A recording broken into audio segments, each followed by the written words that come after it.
Então você quer começar algo novo, mas está sentindo um pouco de medo ou de receio aí? Deixa eu te contar, você não tá sozinho nessa não.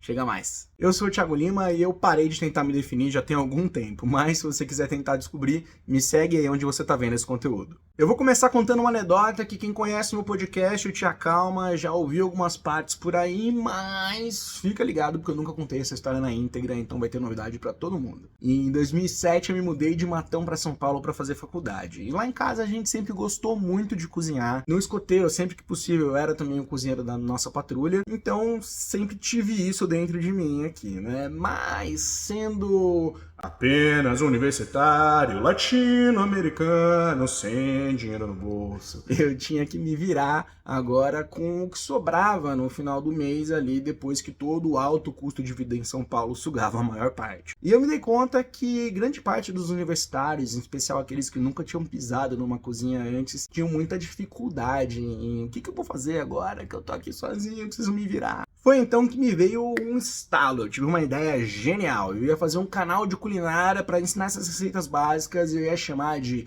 Cozinha Universitária. Tá bom, não é o nome mais criativo do mundo, mas em compensação é ótimo para SEO. E também não tinha tanto concorrente na época, então não ia ser um grande desafio, né? Acontece que no começo de 2007 os smartphones eram mais fone do que smart. O primeiro iPhone só ia ser lançado no meio do ano e ele não tinha praticamente nenhuma ferramenta para criação de conteúdo como a gente tem hoje, né? Vale lembrar que ele não tinha nem App Store nessa época. O que eu tinha até então era um conhecimento dessa culinária de guerrilha, vamos chamar assim, alguns conhecimentos de edição e animação que eu adquiri ainda na adolescência, quando eu fazia minhas brincadeiras com uma câmerazinha Cybershot, o computadorzinho ali de casa que dava conta de fazer alguma outra coisa, uma desenvoltura aí com comunicação que veio do meu jeito naturalmente mais extrovertido, também por meio das apresentações aí de trabalho na escola e na faculdade, meu apreço pelas artes cênicas e também experiências aí como sendo membro do escoteiro, do Interact e até mesmo vereador mirim. Sério, a minha vida é uma loucura e eu posso provar. Eu tinha também alguma habilidade de escrita proporcionada aí pelos estudos e preparação para Enem e vestibular, além de ser filho de professora de português, o que com certeza ajuda pra caramba. Tempo livre de sobra depois da faculdade, muita vontade e disposição. Isso já me parece um conjunto de características bem sólidas para quem quer começar a criar conteúdo. Mas o que eu não tinha na época era equipamento. A solução que eu via na época que ia resolver todos os meus problemas, quase com uma bala de prata, parecia muito simples. Comprar um MacBook.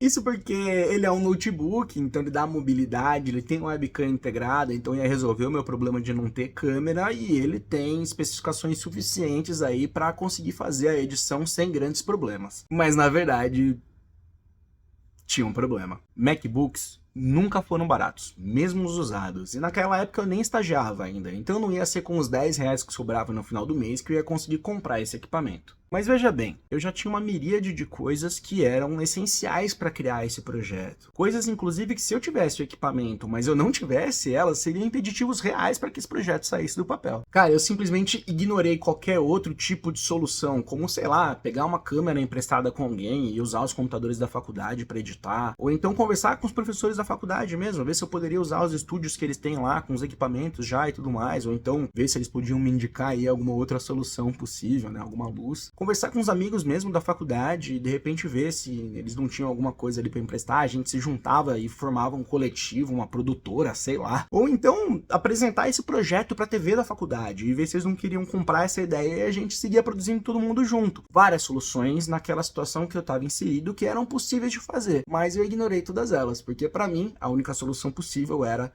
comprar um MacBook. Bom, voltando aqui pro conteúdo, olha só, eu acreditava que eu só ia poder começar a criar se eu tivesse com esse equipamento em minhas mãos. Vamos colocar aqui um paralelo, é como se eu imaginasse que para eu começar a correr o meu primeiro quilômetro, eu precisaria ter um tênis de R$2.000, antes disso eu não poderia sair de casa. Ou então, se eu fosse levantar 1 quilo na academia, eu precisava gastar um salário inteiro com um suplemento e outro com um personal trainer. Antes disso também não presta. Olha só que loucura, eu tava colocando uma limitação como uma autossabotagem para não começar a criar esse conteúdo. Só para deixar claro aqui, é claro que um MacBook faria diferença, assim como ter um tênis adequado também faz diferença, assim como ter um acompanhamento profissional também faz diferença para quem já está treinando há algum tempo. Mas vamos lá, se você está parado e você quer começar, não é melhor você simplesmente começar? E depois, se você pegar gosto pela coisa, tal, você ir investindo, indo atrás dessas coisas para melhorar, para criação de conteúdo é a mesma coisa. Mas você acha que a história acabou por aí? Não, calma aí que tem mais. Um tempo depois eu comecei a estagiar e eu finalmente ganhei meu primeiro salário de R$250. E obviamente não ia ser com essa grana que eu ia conseguir comprar um MacBook, né? Bom, um tempo depois eu consegui um outro trabalho, agora já como assistente de arte numa agência aqui em São Paulo, ganhando R$1.000. Tá bom, R$1.000 hoje pode parecer pouca grana, na época era um pouco mais, assim. O problema é que trabalhando em agência, grande parte dessa grana você gasta com remédio, pizza e bebida cafeinada para dar conta do ritmo exploratório de trabalho. Eu sinto informar vocês, mas assim, salvo raras exceções, a situação das agências continua a mesma até hoje, viu? A situação é que, mais ou menos nessa época, começaram a pipocar vários canais de culinária no YouTube, alguns inclusive com essa pegada aí mais de guerrilha e tal, e aí eu resolvi decretar o meu sonho terminado antes mesmo dele começar, e esse canal nunca existiu. Sabe o que é mais irônico? Uns anos depois, eu fiz parte de um canal no YouTube que era parceiro oficial da Blizzard no Brasil. A gente chegou inclusive a transmitir uma etapa do Campeonato Mundial de StarCraft 2 direto do auditório do AMB aqui em São Paulo. Tudo isso começou com um cara que tinha basicamente uma webcam e paixão pelo jogo.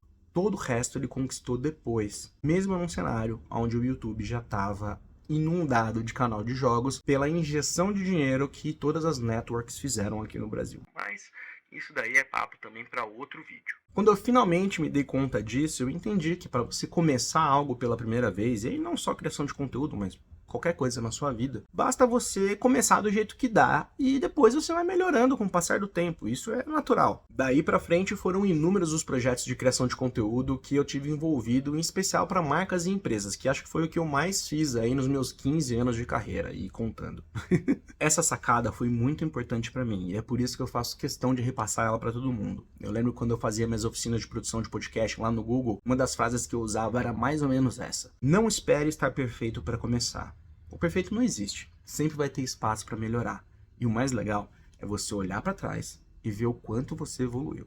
Todo musicista começa com instrumentos simples, todo cozinheiro começa com uma panela simples, todo projeto nasce da vontade de fazer e se aprimora com o tempo. Quer saber de uma coisa? Não importa se você não tem o melhor equipamento do mundo, não importa se você acha que o mercado já está saturado, não importa o que você acha que as pessoas vão achar daquilo que você está querendo fazer. O que importa é a forma como você cria e apresenta isso para o mundo, porque pessoas se conectam com pessoas. Então deixa essa autossabotagem de lado aí, foca no que você precisa de verdade para começar, pede ajuda se você precisar, mas não deixa de fazer o que você ama só porque você ainda não tem o que seria um MacBook para você.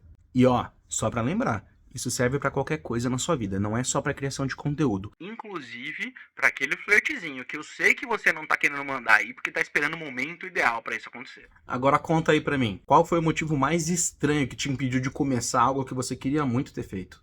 Antes de encerrar, eu quero ressaltar que esse é um vídeo curto para a internet, então claramente eu não vou conseguir abordar todos os aspectos desse assunto, sendo esse apenas um recorte. Mas, se você quiser acrescentar alguma informação, fazer uma correção ou aprofundamento sobre o tema, deixa aí nos comentários, assim eu entendo que esse é um assunto interessante e eu posso fazer um novo recorte em outro vídeo. Beleza?